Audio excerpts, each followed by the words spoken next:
2024 के शुरुआत से ही इलेक्शन की गर्मागर्मी चालू है। हर पार्टी वाले, चाहे वो कांग्रेस हो या बीजेपी, कुछ न कुछ ऐसा करने की कोशिश कर रहे हैं कि पब्लिक का अटेंशन उनकी तरफ खिंच जाए। जैसे बीजेपी का भारत को हिंदू राष्ट्र बनाने का वादा हो या कांग्रेस का महिलाओं को हर साल 1 लाख रुपए देने का वादा हो।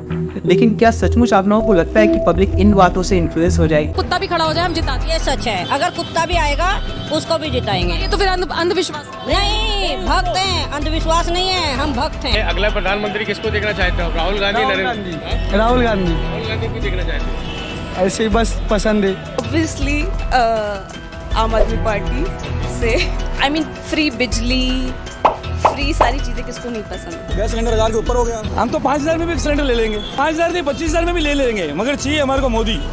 हमारे देश में लोग किसको वोट देंगे ये इलेक्शन के एक दिन पहले डिसाइड होता है। एक दिन पहले एक बोतल दारू और मुर्गा देकर ये पार्टीज लोगों को खरीद लेती हैं। और आपको क्या लगता है कि जीतने के बाद ये पार्टीज हमारे देश के लिए सच में कुछ अच्छा करेंगी? तो ये बहुत जरूरी है कि हम किसी पार्टी को वोट अपने स्वार्थ के लिए नहीं, या फिर किसी जाति या धर्म की वजह से नहीं, और तो और किसी फ्री चीज के लिए भी नहीं, बल्कि उन पार्टीज का हमारे देश को लेकर के विजन क्या है और क्या वो उन विजन्स की तरफ काम कर रही हैं, और हमारे देश के इकोनॉमिक डेवलपमेंट को लेकर के वो क्या पॉलिसीज बना रही हैं, हम इस पर ध्यान दें। और ये सारी चीजें लिखी रहती हैं इनके मैनिफेस्टोज में। इसमें भी ये पार्टीज आपस में ही झगड़ा कर रही हैं। कुछ लोगों का कहना है कि बीजेपी के मैनिफेस्टो में लिखा है कि वो मुस्लिमों के सारे हक छीन लेगी, और कुछ लोगों का कहना है कि कांग्रेस के मैनिफेस्टो में लिखा है कि वो हिंदू औरतों के गहने छीनकर मुस्लिमों को दे देंगी। तो आज की इस वीडियो में हम समझेंगे कि असल में इनके मैनिफेस्टोज में लिखा क्या है और आगे आने वाले 5 सालों में ये पार्टीज हमारे देश के लिए क्या करेंगी। और माताओं के, बहनों के जो उनके गहने होंगे उनको ये लोग जब्त करवाने की साजिश रच रहे हैं। कांग्रेस का मैनिफेस्टो कह रहा है वो माताओं बहनों का सोने का हिसाब करेंगे, उसकी जड़ती करेंगे, जानकारी लेंगे और फिर उस संपत्ति को बांट देंगे और उनको बांटेंगे।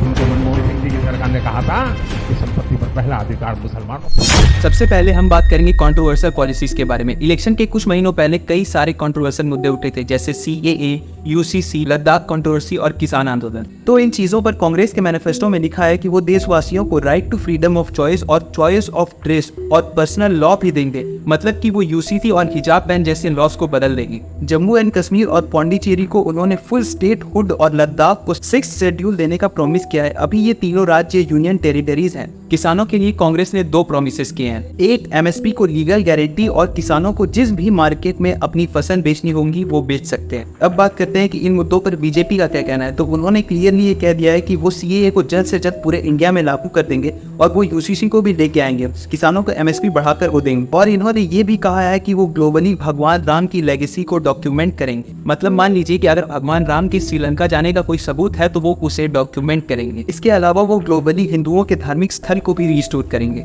अब बात करते हैं इकोनॉमी की। किसी भी देश का फ्यूचर ग्रोथ उस देश की इकोनॉमिक पॉलिसी पर डिपेंड करता है। अगर कांग्रेस की बात की जाए तो इन्होंने इस पर बहुत कम ध्यान दिया है। मैनिफेस्टो में सिर्फ एक चीज पर फोकस किया गया है कि इंडिया को मैन्युफैक्चरिंग हब बनाने पर 14% के मैन्युफैक्चरिंग के GDP कंट्रीब्यूशन को वो अगले 5 सालों में 20% तक पहुंचा देंगे, ऐसा इनका दावा है। बात करें बीजेपी की तो उन्होंने अपने मैनिफेस्टो में ये क्लियरली मेंशन कर दिया है कि वो इंडिया को 3rd लार्जेस्ट इकोनॉमी बना देंगे। और इनका कहना ये है कि वो इंडिया को इन सारे सेक्टर्स में ग्लोबली मैन्युफैक्चरिंग हब भी बनाना चाहते हैं, ताकि फॉरेन कंपनीज इंडिया में आए, बिजनेस करें, जिससे एक जॉब क्रिएट हो।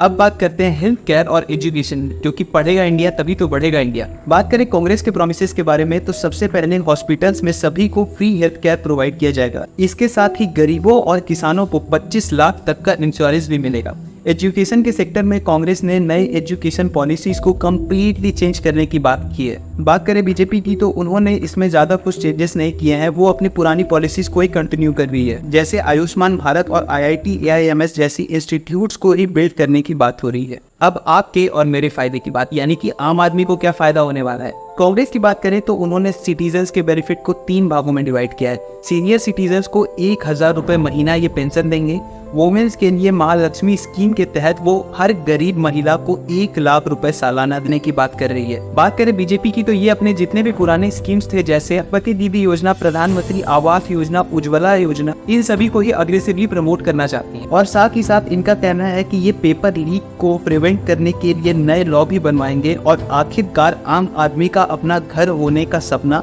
पूरा करने के लिए ये कंस्ट्रक्शन और रजिस्ट्रेशन फीस को घटा देंगे।